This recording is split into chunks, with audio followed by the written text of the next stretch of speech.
भगवान बुद्ध अक्सर प्रवचन दिया करते थे। भगवान बुद्ध के प्रवचन सुनने के लिए एक व्यक्ति नियमित रूप से आता था। इस प्रकार उसे 1 माह हो चुका था, किंतु उसके जीवन पर कोई प्रभाव नहीं पड़ा। भगवान बुद्ध उपदेश में कहते थे कि धर्म पर चलो, अपने जीवन से राग द्वेष को दूर करो, काम, क्रोध, लोभ, मोह और अहंकार से सदा दूर रहो।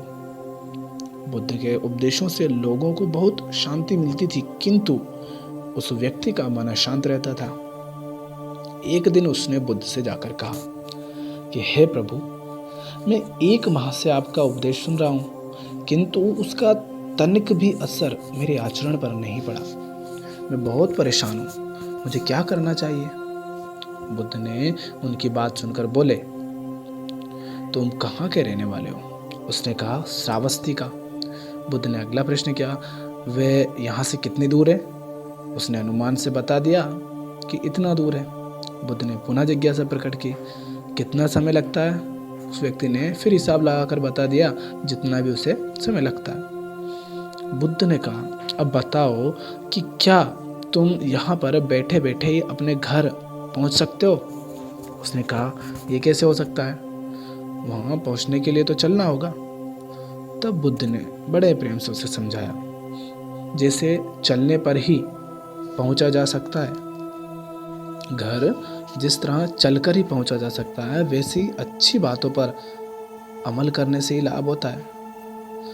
ज्ञान तुम कितना ही बटोर लो, एकत्रित कर लो, संग्रह कर लो, कितना ही हासिल कर लो ज्ञान, कोई लाभ नहीं होगा जब तक उसको तुम अमल नहीं करोगे, अपने जीवन में उन सब बातों का अनुसरण नहीं करोगे, उनको अपने जीवन में नहीं लाओगे। तो हे प्यारे, तुम मेरे ज्ञान के साथ अपने कर्म को जोड़ दो, तब तुमको बहुत अच्छा उत्तम फल मिलेगा। तो उस व्यक्ति को अपनी गलती समझ में आ गई। उसने अपने जीवन में सुधार कर लिया, जिससे उसका जीवन सदाचारी बन गया।